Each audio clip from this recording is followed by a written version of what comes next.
नमस्कार विद्यार्थी मित्रांनो, स्वागत आहे तुमचं आजच्या नवीन व्हिडिओमध्ये। तर आज आपण 11 मार्च 2026 च्या खूप जास्त महत्त्वाच्या चालू घडामोडी पाहत आहोत। तर विद्यार्थी मित्रांनो, आजचा आपला पहिला प्रश्न, तर सध्या आपल्या महाराष्ट्र राज्यावर एकूण किती रुपयांच्या कर्जाचा बोजा असल्याचे समोर आले आहे? तर याचे योग्य उत्तर आहे ऑप्शन डी, 11 लाख कोटी रुपयांचा। किती? तर 11 लाख कोटी। तर यानंतर आपण याविषयी महत्त्वाची माहिती पाहूयात। तर महाराष्ट्र राज्यावरील कर्जाचा बोजा सातत्याने वाढत असून ताज्या अर्थसंकल्पीय आकडेवारीनुसार हे कर्ज 11,02,654 कोटी रुपयांपेक्षा जास्त झाल्याचे समोर आले आहे। आणि या वाढत्या कर्ज भारामुळे राज्यातील प्रत्येक नागरिकावर सुमारे 85,278 रुपयांच्या कर्जाचा बोजा पडला असल्याचे आर्थिक विश्लेषणामधून दिसून येत आहे। तर याबाबतची अधिक माहिती आपण खालीलप्रमाणे पाहूयात। तर कर्जाची स्थिती काय आहे सध्याची? तर चालू आर्थिक वर्षामध्ये राज्याचे कर्ज 9.32 लाख कोटी रुपये होते, मात्र आगामी कालावधीसाठी ते 11.03 लाख कोटी रुपयांच्या पुढे जाण्याचा अंदाज अर्थसंकल्पीय विश्लेषणामधून वर्तवण्यात आला आहे।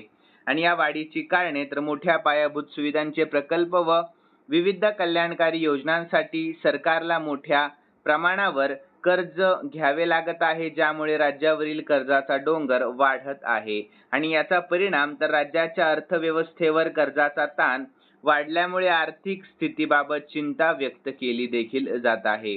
यानंतर दुसरा प्रश्न, हा देखील प्रश्न महत्त्वाचा आहे। तर लोकसभेमध्ये कोणत्या पदाधिकाऱ्याविरुद्ध नुकताच अविश्वास ठराव मांडण्यात आला? तर याचे योग्य उत्तर ऑप्शन बी, लोकसभा अध्यक्ष ओम बिर्ला यांच्या। कोणावर? तर लोकसभा अध्यक्ष ओम बिर्ला।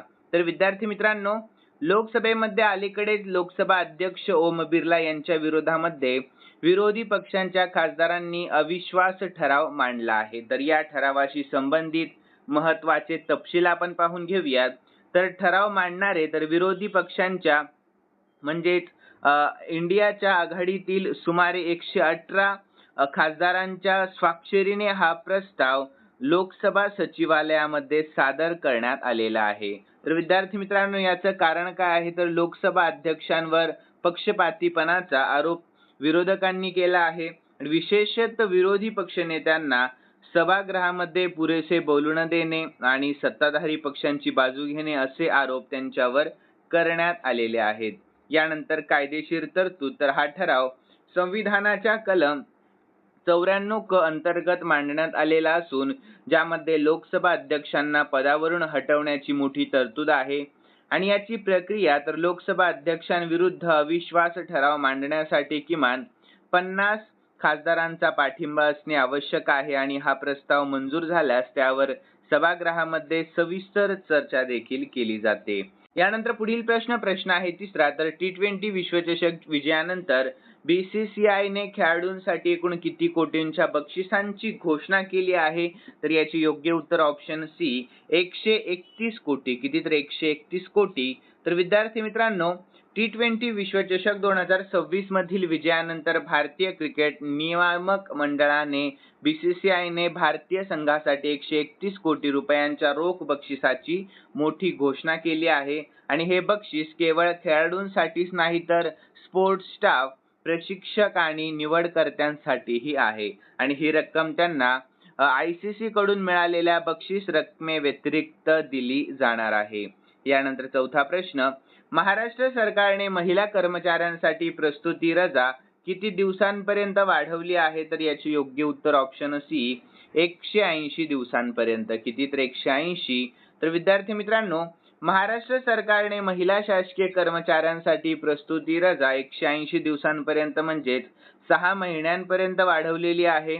आणि या रजेव्यतिरिक्त आवश्यक असल्यास प्रसूती रजा संपल्यानंतर कमाल 1 वर्षांपर्यंत वैद्यकीय प्रमाणपत्राशिवाय अर्धवेतनी रजा घेण्याची सुविधाही शासनाने उपलब्ध करून दिली आहे। आणि हा निर्णय महिला कर्मचाऱ्यांना कुटुंब आणि कार्यालयीन कामकाजामध्ये समतोल राखण्यासाठी मदत करण्याच्या उद्देशाने घेण्यात आला आहे। यानंतर पाचवा प्रश्न, कोणत्या 2 मोठ्या टॅक्सी कंपन्यांचे बाईक टॅक्सी परवाने तांत्रिक कारणास्तव रद्द करण्यात आले आहे? तर याचे योग्य उत्तर आहे ऑप्शन बी, ओला आणि उबेर। लक्षात ठेवा सर्वांनी, काय? तर ओला व उबेर तर विद्यार्थी मित्रांनो, महाराष्ट्र सरकारने तांत्रिक कारणास्तव आणि नियमांच्या उल्लंघनामुळे ओला आणि उबेर या दोन मोठ्या कंपन्यांसह रॅपिडोचे देखील बाईक टॅक्सी परवाने रद्द केले आहेत. तर या कारवाईची प्रमुख कारणे आपण पाहून घेऊयात. तर ई बाईक नियमांचे उल्लंघन. तर सरकारने केवळ इलेक्ट्रिक टॅक्सींना परवानगी दिली होती, मात्र या कंपन्यांनी बेकायदेशीरपणे पेट्रोलवर चालणाऱ्या बाईक टॅक्सी सुरू ठेवल्या होत्या. तर कागदपत्रांची अपूर्णता.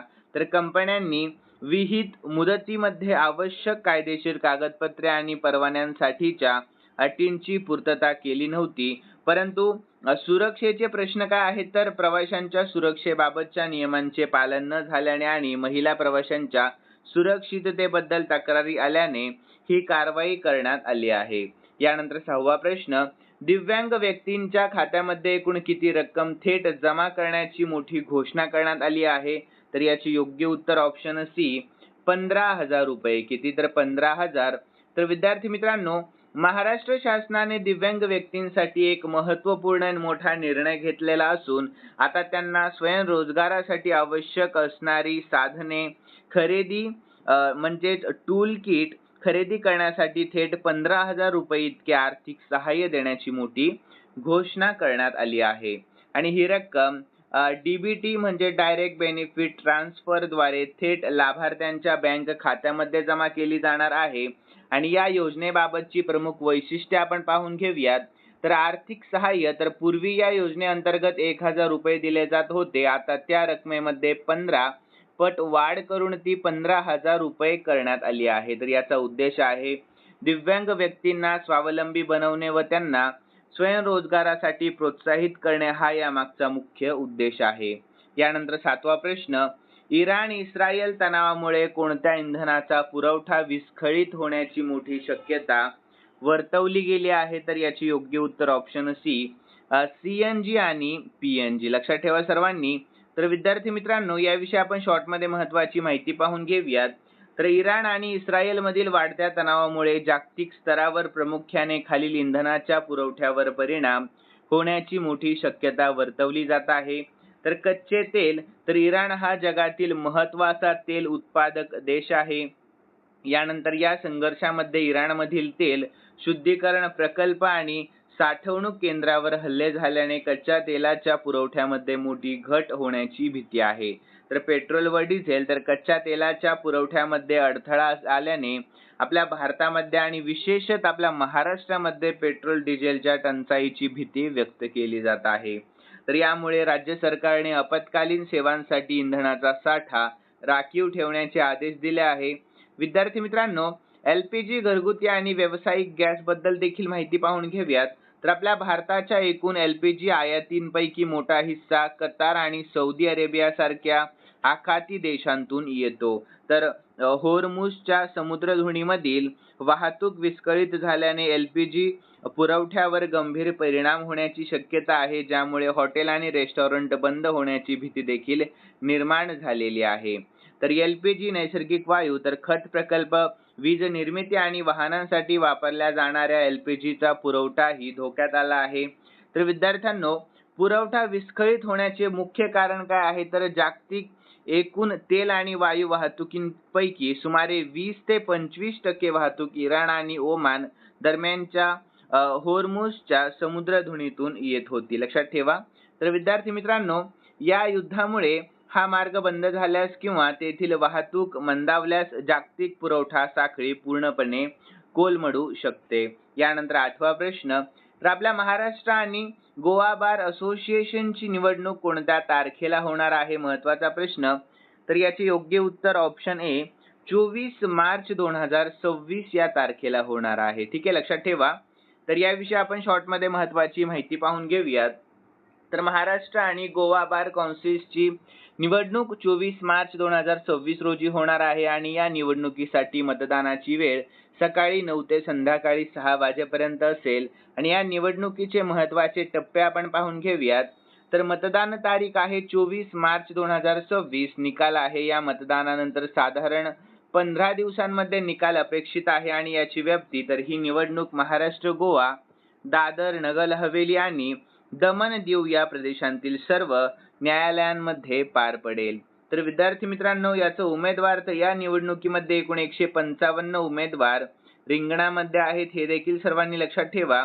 यानंतर 9वा प्रश्न, तर इस्रायल युद्धामुळे आपल्या महाराष्ट्रातील कोणत्या क्षेत्राला सध्या गॅस तुटवड्याची झळ बसलेली आहे? तर याची योग्य उत्तर ऑप्शन बी, व्यावसायिक गॅस म्हणजेच कमर्शियल LPG. ठीक आहे. यानंतर याविषयी महत्त्वाची माहिती पाहूयात आपण. तर इस्रायल युद्धामुळे आपल्या महाराष्ट्रामध्ये सध्या LPG आणि CNG गॅसचा तीव्र तुटवडा निर्माण झालेला असून त्याचा सर्वाधिक फटका खालील क्षेत्रांना बसत आहे. तर हॉटेल आणि रेस्टॉरंट व्यवसाय, मुंबई, पुणे, नागपूर आणि नाशिकमधील व्यावसायिक गॅसचा पुरवठा विस्कळीत झाला. मुंबईमध्ये सुमारे 20% हॉटेल गॅस नसल्यामुळे बंद झाली असून परिस्थिती सुधारली नाही तर ही संख्या 50% पर्यंत जाण्याची मोठी भीती वर्तवण्यात येत आहे. आणि औद्योगिक क्षेत्र, तर विद्यार्थी मित्रांनो, नाशिकमधील एकूण 400हून अधिक कंपन्या गॅस तुटवड्यामुळे बंद पडण्याच्या मार्गावर आहेत. आणि छत्रपती संभाजीनगर, पिंपरी चिंचवड आणि अहिल्यानगर येथील प्लास्टिक, स्टील, ऑटोमोबाईल आणि इंजिनिअरिंग उद्योगांवरही मोठा परिणाम या ठिकाणी झालेला आहे. तर अंत्यविधी सेवा, तर पुण्यामध्ये गॅस टंचाईमुळे महानगरपालिकेने 18 गॅस शवदाहिन्या तात्पुरत्या बंद केल्या आहेत, ज्यामुळे अंत्यसंस्कारासाठी पर्यायी लाकडांचा वापर करावा लागत आहे. आणि घरगुती ग्राहक, तर पुरवठा साखळी विस्कळीत झाल्यामुळे घरगुती गॅस सिलेंडरच्या बुकिंग नंतर रिफिल मिळवण्यासाठी 2 ते 8 दिवसांचा उशीर होत आहे. आणि विद्यार्थ्यांनो, गॅस टंचाईचे मुख्य कारण काय आहे? तर मध्य पूर्वेतील तणावामुळे होर्मुझ समुद्रधुनी या महत्त्वाच्या सागरी मार्गावरून होणारा पुरवठा विस्कळीत झाला आहे. आणि केंद्र सरकारने घरगुती गॅसचा साठा सुरक्षित ठेवण्यासाठी व्यावसायिक वापराच्या गॅस वितरणावर काही प्रमाणामध्ये निर्बंध आणल्याचा परिणाम उद्योगांवर दिसत आहे. यानंतर 10वा आणि शेवटचा प्रश्न, महिला कर्मचाऱ्यांसाठी कोणती नवीन सवलत योजना जाहीर करण्यात आली आहे? तर याची योग्य उत्तर आहे option A, come early go early ही. ठीक आहे, सर्वांनी लक्षात ठेवा. तर विद्यार्थी मित्रांनो, जागतिक महिला दिनाचे म्हणजेच 8 मार्च 2026 या दिवसानिमित्त औचित्य साधून महाराष्ट्र सरकारने मुंबई महानगर क्षेत्रातील शासकीय महिला कर्मचाऱ्यांसाठी लवकर या लवकर जा म्हणजेच कम अर्ली गो अर्ली ही नवीन सवलत योजना जाहीर केली आहे. तर या योजनेची मुख्य वैशिष्ट्ये काय आहेत? तर लवचिक कामाची वेळ, तर महिला कर्मचारी सकाळी 9:15 ते 9:45 या दरम्यान कार्यालयामध्ये लवकर येऊन कामाला सुरुवात करू शकतात. तर लवकर सुट्टी त्यांना मिळू शकते. तर सकाळी जितका वेळ लवकर येऊन काम सुरू केले असेल तितकाच वेळ संध्याकाळी कार्यालयातून लवकर घरी जाण्याची मुभा असणार आहे. उदाहरणार्थ 30 मिनिटे लवकर आल्यास 30 मिनिटे लवकर निघता येईल. तर याचा उद्देश काय आहे? तर मुंबईतील लोकल ट्रेन आणि रस्त्यांवरील गर्दीच्या वेळेतील गर्दी टाळता यावी आणि महिलांचा प्रवास सुखरूप व्हावा, हा या योजनेचा मुख्य उद्देश आहे. तर विद्यार्थी मित्रांनो, खालील प्रश्न मी स्पेशली तुमच्यासाठी ठेवलाय आणि हा प्रश्न आपण काल झालेल्या चालू घडामोडीमध्ये पाहिला होता. तर सर्व विद्यार्थ्यांनी या प्रश्नाचे उत्तर मला कॉमेंटमध्ये कळवायचं आहे. सोपा प्रश्न आहे खूप. तर प्रश्न पाहूयात. 1 एप्रिल 2026 पासून आपल्या भारतामध्ये कोणता नवीन कायदा लागू होणार आहे? तर याचे योग्य उत्तर सर्वांनी आपल्याला कॉमेंटमध्ये सांगायचं आहे. तर विद्यार्थ्यांनो, तुम्हाला व्हिडिओ कसा वाटला सर्वांनी सांगा आणि जाता जाता सर्वांनी या व्हिडिओला लाईक, शेअर आणि सबस्क्राईब करायला अजिबात विसरायचं नाही. तर चला भेटूयात आपण नवीन व्हिडिओमध्ये. धन्यवाद.